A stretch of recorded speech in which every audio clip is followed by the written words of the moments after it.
Math, और ये math परीक्षा की दृष्टि से बहुत ही महत्वपूर्ण है। अभी तक आपने मेंस्ट्रुएशन चैप्टर में आपने बहुत ही थीसिस और बहुत ही लंबा मैथ बनाते होंगे, may be half page 1 page, but मैं जो आपको बताने वाला हूँ ये है ट्रिकलिंग ऑप्शन वाइज। एग्जाम्स में होता क्या है कि हमारे सामने क्वेश्चन ज़्यादा होते हैं, उन क्वेश्चंस के लिए समय हमारे सामने बहुत कम होता है, और उस कम समय में हमें अच्छे से अच्छे मैथ को बनाना होता है ताकि जितने अच्छे मार्क्स होंगे उतने अच्छे रिजल्ट आने की संभावनाएं भी होती हैं। तो मैं जो बताने वाला हूँ ये चंद सेकंड में आपका बनेगा, क्योंकि मैं एक बता दूंगा और उसके बाद आप देख रहे हैं जैसे कि पहला प्रश्न हमारे सामने दिया, फिर मैंने दूसरा प्रश्न भी लिखा, फिर मैंने तीसरा प्रश्न भी लिखा। देख रहे हैं कि मैंने पहले प्रश्न के लिए स्पेस बना कर रखा हुआ है, सेकंड प्रश्न में स्पेस कम है, थर्ड प्रश्न में स्पेस इसमें भी कम है। वक्त ऐसा आएगा कि आपको ज़्यादा स्पेस लेना भी नहीं होगा और आप चंद सेकंड या मैं कहूँ कि चंद मिनट काफ़ी होगा कि आप इस मैथ को हल कर लें। तो मैं स्टार्ट करने जा रहा हूँ, आप इस मैथ को ध्यान से देखें, स्किप ना करें और ध्यान से समझें। इस तरीके के जो मैथ आते हैं तो आपके एग्जामिनेशन में आपके लिए लाभदायक है, आप समझ सकते हैं। तो मैं स्टार्ट करने जा रहा हूँ।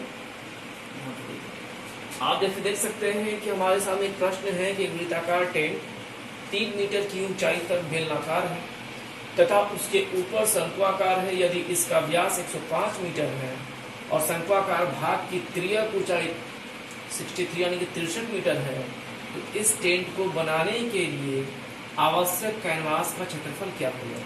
हमारे सामने ऑप्शन दे रखा हुआ है, आप देख सकते हैं 11 385, 14 483, 11 300 और 14 400। अब बात है कि मैथ को बनाने चले तो बहुत लंबा चल जाएगा, लेकिन मैं चाहूँगा कि मैंने पहले भी लिख दिया कि ट्रिकली ऑप्शन वाइज मैं ऑप्शंस के अनुसार इस मैथ को हल कर दूंगा ताकि आप भी ऐसे हल करें। सबसे पहले तो मैं बता दूं, कभी भी आप इस मैथ को बनाते होंगे तो आप एक तो फॉर्मूला निश्चित हल लगाते होंगे, इसमें पाई याद आ रहा आपको मेंस्ट्रुएशन में पाई का मान मालूम है ना, 22/7 या 3.14 समथिंग, आप जो भी लगाते हैं लगता वही है। तो आपको इस ट्रिक में करना क्या है, सिंपल सा ऐसा मैथ कहीं भी आता है तो आपको मालूम है कि पाई का मान 22/7 है और 22 जो है वो 2 से कट के वैल्यू उसकी 11 हो जाती है। इट मीन्स हमें 11 एक संख्या लेके चलना है इस सारे मैथ के लिए। इट मीन्स जो भी विकल्प है अगर वो 11 से विभाजित हो जाता है तो वही आपका उत्तर है। ओके, मैं बनाने जा रहा हूँ। अब बात है कि आपको मैंने कह दिया कि 11 से विभाजित है, आप सबको पर्टिकुलरली 11 से भाग दें तो वो भी लंबा चला जाएगा। मैं आपको इसमें भी ट्रिक दे रहा हूँ कि आप कैसे पहचानेंगे कि वो 11 से कौन कटने वाला है। ठीक है, तो सबसे पहले मैं एक छोटा सा फॉर्मूला लिख दूँ आपके लिए।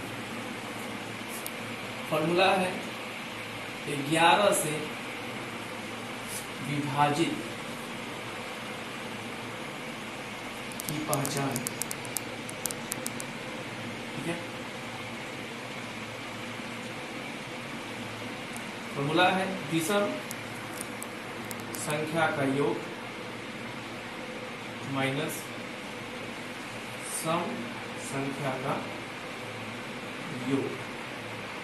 ठीक है, विषम संख्या का योग माइनस सम संख्या का योग बराबर 0 या 9। बात समझे आप लोग? मैं बता दे रहा हूँ कैसे चलते हम लोग। हमारे सामने ऑप्शन ए है 11 385। हमें करना क्या है, विषम संख्या का योग माइनस सम संख्या का योग 1 3 5, 1 3 5 और क्या बचा सामने 1 और 8 माइनस मैंने बोला सम संख्याओं का योग या माइनस विषम संख्याओं का योग माइनस सम संख्या। 1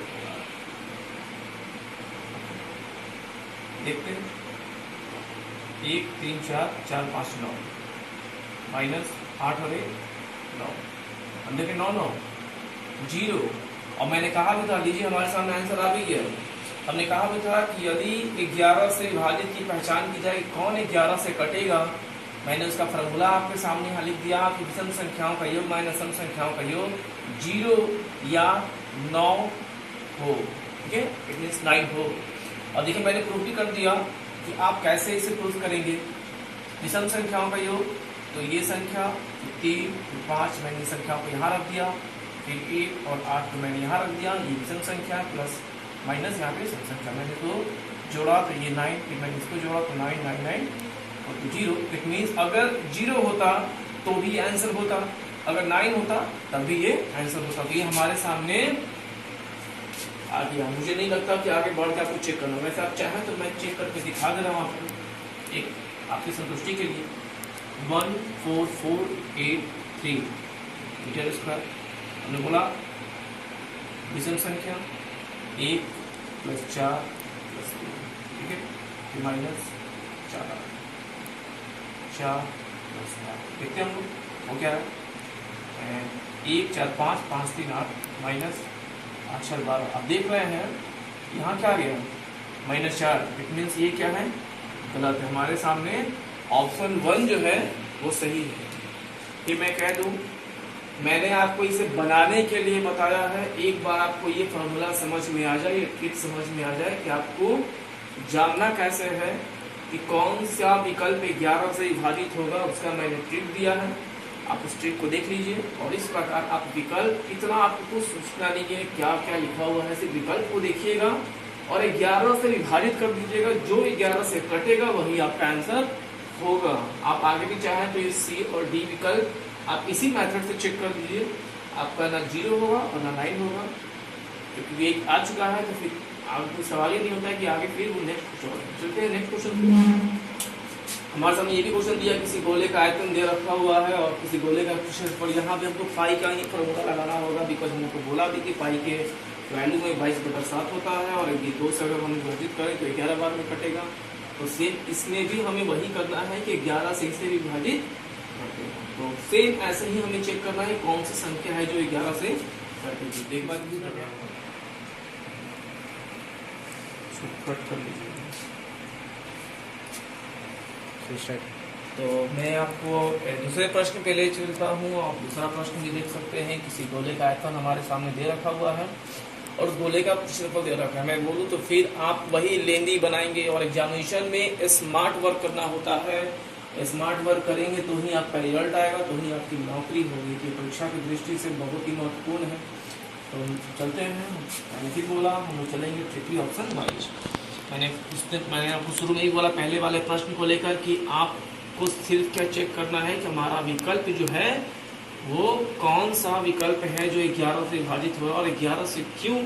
क्योंकि सबसे पहले तो ये जान लेना है कि आपको पाई का फॉर्मूला इस क्वेश्चन में यूज करना था और पाई की फॉर्मूला 22/7 होता है। मीन्स अगर हम 2 से विभाजित करें तो 11 बार में कटेगा और 11 से ही हमें चेक करके इसे क्लियर करना है। तो हम चलते हैं एक बार बनाते हैं। मैंने जांचने के लिए पहला जो विकल्प है 24 है, तो हमें करना क्या है, विषम संख्या और फिर यहाँ पे सम संख्या।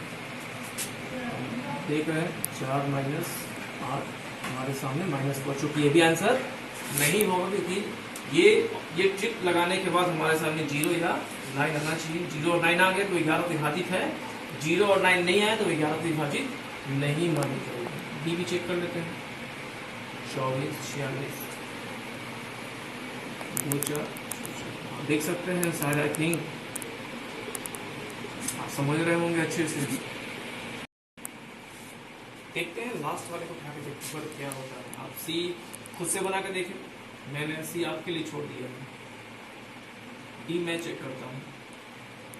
डी में दे रखा हुआ है 24 64 यहाँ 2 + 6 -4 + 4 8 -8।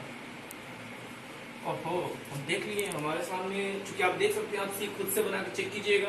मैं चाहूँगा उसमें भी आपका 0 और 9 वैल्यू नहीं आएगी क्योंकि यहाँ डी जो है हमारे सामने कैलकुलेशन करने के बाद वैल्यू 0 आ चुका है मैंने पहले बोला था कि 11 का विभाजित करने का रूल्स है कि उसके विषम संख्या और सम संख्याओं का योग अगर माइनस कर देते हैं तो 0 9 अनुचित। चौथा जो विकल्प हमारे सामने 0 आ चुका है। इट मीन्स हमारे सामने जो है वो D is the right answer.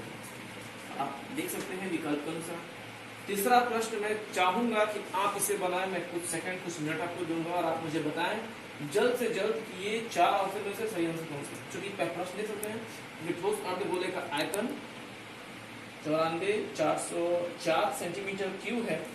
संपूर्ण पृष्ठीय क्षेत्रफल ज्ञात करें। आपके सामने विकल्प दे रखा हुआ है 1458, 2558, 1738 और 2038। आप विकल्प को अच्छे से देख लीजिए और मैं चाहूंगा कि आप इसे बनाएं। मैं कुछ मिनट आपको दे रहा हूँ, आप इसे बनाएं और जल्द से जल्द बनाएं। मुझे बताइए, आपको कलम भी लगाने की जरूरत नहीं होगी। थोड़ी सी अगर आप माइंड सेटअप करें, आगे वाले को पीछे वाले को, पहला संख्या तीसरी संख्या को जोड़ना है और दूसरी संख्या चौथी संख्या को जोड़ना है, फिर घटा देना है। घटाने के बाद 0 और 9 आना चाहिए। 0 9 आया तो ये आपका आंसर होगा। 0 9 नहीं आया तो आपका ये आंसर नहीं होगा। फिर नेक्स्ट देखिए, नेक्स्ट इस प्रकार देखें। तो अगर आपके पास आंसर आ गया होगा तो मैं बनाऊं। चलिए पहला 4158। ओके, मैंने क्या बोला 30 और 30, ठीक है। 4 + 5 - 1 + 8। ओहो, हम देख सकते हैं हमारे सामने आंसर 0 आ चुका है। तो मुझे नहीं लगता कि आपको बी सी डी भी बनाने की जरूरत पड़ेगी। इट मीन्स 0 जब आ चुका है तो आपके सामने यही आपका आंसर है। और आई थिंक आप खुद समझना चाहते थे, आप डी सी डी भी एक बार हल करके देख लें। तो मैं चाहूंगा कि आप इस प्रश्नों को अच्छे से समझें और इसी फॉर्मूला के द्वारा आप ऑप्शन वाइज बनाएं। मुझे बहुत खुशी होगा कि आप स्मार्ट वर्क करें। आप चंद सेकंड चंद मिनट में आप हर प्रश्नों को हल करें और एग्जाम की दृष्टि के अनुसार आपकी तैयारी भी हो जाए और आपकी जॉब हो जाए। तो आप देख सकते हो, अच्छे से देख लीजिए।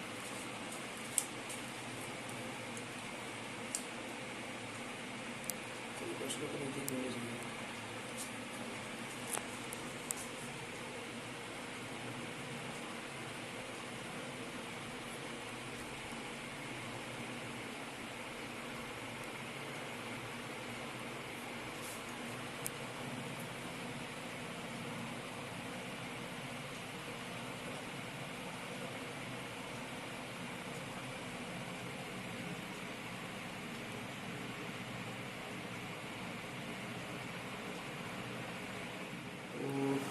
जो भी मेरे चैनल्स को देख रहे हैं, मेरे प्रश्नों को देख रहे हैं, आई थिंक वो संतुष्ट हुए होंगे। और मैंने पहले ही बोला था कि मैं आपको बताने वाला हूँ ट्रिकली ऑप्शन वाइज।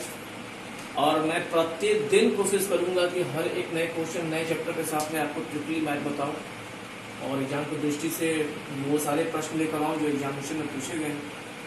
तो सो प्लीज़ आप इस चैनल्स को देखें, लाइक करें, कमेंट करें, सब्सक्राइब करें, क्योंकि आपके एक लाइक और एक सब्सक्राइब से ही शेयर भी करें मैं चाहूँगा, ताकि आपके द्वारा दूसरे को भी फायदे हों, मुझे भी फायदा हो। मुझे ये फायदे होंगे कि अगर आप मेरे चैनल को लाइक करते हैं, सब्सक्राइब करते हैं, तो मैं ज़्यादा से ज़्यादा कोशिश करूँगा आपको नए से नए मैथ बताने को और ट्रिकली मैथ बताने को।